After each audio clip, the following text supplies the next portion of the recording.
barisan dan deret aritmetika maupun geometri itu sebenarnya adalah bagian daripada pola bilangan.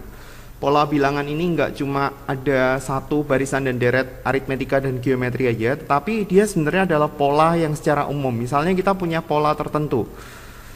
Pola tertentu misalnya saya punya 1, 4, 9, 16 dan seterusnya. Berarti ini adalah pola daripada bilangan kuadrat. Misalnya kita punya lagi 1, terus kemudian 8, 27 dan seterusnya. Berarti ini adalah pola daripada bilangan pangkat 3. Atau misalkan kita punya pola 1, 3, 4, 7, 11 dan seterusnya. Ini adalah pola barisan Fibonacci dan seterusnya.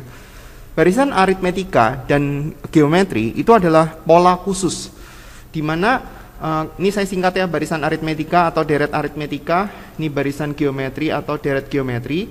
Barisan dan deret itu berbeda cuma dalam hal tanda. Jadi kalau misalkan ini adalah pola barisan daripada Fibonacci, maka deret Fibonacci kalau misalkan kita tulis itu tinggal dihubungkan dengan tanda tambah. Untuk barisan biasanya kita mencari nilai UN, nilai daripada suku ke N. Kalau dia deret, kita mau mencari SN biasanya. Ini barisan, ini deret. Untuk barisan aritmetika atau deret aritmetika, dia punya pola, yaitu adalah dia punya beda yang tetap. Itu adalah ciri utamanya dia. Sedangkan untuk barisan geometri atau deret geometri, polanya itu adalah dia mempunyai rasio yang tetap. Paling gampangnya adalah kalau untuk barisan atau deret aritmetika, dia ditambah atau dikurangi dengan bilangan tertentu. Jadi dalam hal ini bedanya bisa positif atau negatif. Sementara kalau untuk barisan atau deret geometri, dia mempunyai faktor pengali atau pembagi yang sama. Itu cirinya. Misalnya kita punya 2, 4, 6, 8, 10. Ini adalah barisan aritmetika dengan beda 2. Kalau kita punya 100, 95, 90 dan seterusnya, ini adalah barisan aritmetika dengan beda min 5. Kalau aku punya 2, 4, 8, 16 dan seterusnya, ini adalah barisan geometri dengan rasio 2. Kalau aku punya 2, 1, setengah, terus kemudian 1/4 dan seterusnya, berarti ini adalah barisan geometri dengan rasio adalah min dengan rasio setengah. Itu ciri umum daripada pola bilangan. Nah, dalam hal ini kita membicarakan dulu tentang barisan dan deret aritmetika.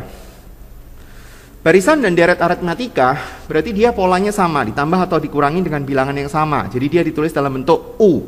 U itu maksudnya suku ke. Jadi kalau misalkan kayak seperti ini, itu nilainya adalah ini N sama dengan 1. Urutannya selalu mulai dari 1 ya. N sama dengan 2, ini N sama dengan 3. Ini N sama dengan 4, ini N sama dengan 5 dan seterusnya. Jadi kalau misalkan kita tulisin U1 nilainya adalah 7, U2 nilainya adalah 11, U3 itu nilainya adalah 15. Dan kalau misalkan kita mau cari rumusnya, UN atau nilai daripada suku ke N itu adalah A itu adalah suku pertama, N itu adalah urutannya mulai dari 1, 2, 3 dan seterusnya. B itu adalah bedanya, bisa positif, bisa negatif. Sementara kalau misalkan kita mau nyari tahu SN, SN itu adalah jumlah sampai suku ke N. Jadi maksudnya kalau misalkan kita mau nyari tahu S1, S1 itu pengertiannya adalah sama dengan U1. Sementara S2 itu adalah U1 ditambah sama U2. Jadi kalau misalkan kita punya pola yang seperti ini, pengertian daripada S3 berarti maksudnya adalah 7 tambah 11 tambah 15. Dan kalau misalkan kita nulisin dalam bentuk rumus, ini adalah rumusnya. N/2 A plus UN.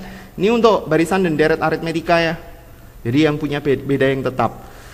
Boleh yang ini, boleh yang ini. Kapan dipakai? Kalau yang atas dipakai kalau misalkan dia itu suku pertama atau suku terakhir diketahui. Kalau misalkan dia nggak diketahui suku terakhir, jangan pakai yang ini. Ya sebenarnya rumus yang ini itu bisa didapatkan dengan cara UN-nya itu diganti A plus N-1 kali B. Nanti akan mendapatkan rumus yang bawah. Kemudian yang lain adalah kalau kita mau mencari hubungan antara UN sama SN, kita ambil contoh dikit. Dari sini sampai ke sini itu adalah S4. Dari sini sampai ke sini itu adalah S3. Jadi kalau misalkan kita mau mencari pengurangan daripada mereka, itu hasilnya adalah U4. U4 itu kita bisa cari dari S4 dikurangi sama S3.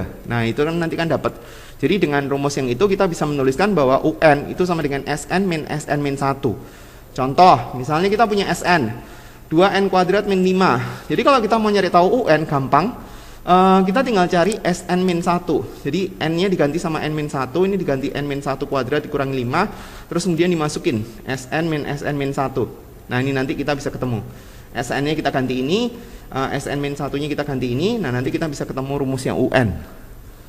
UT itu adalah suku tengah. Suku tengah itu cara mencarinya adalah tinggal suku pertama tambah suku terakhir bagi 2. Nah, sedangkan kalau misalkan kita punya barisan yang baru, misalnya kita punya nih 2 sampai 10. Dia di sini ada mau disisipin 4 bilangan misalnya. Ini kan beda yang semula kan ada 8. Ini beda yang lama. Nah, sedangkan kalau misalkan dia setelah disisipin 4 bilangan ini, kita bisa mencari beda yang baru dengan rumus yang ini. Oke, itu penjelasannya. Sekarang mulai latihan ya. Barisan dan deret aritmetika.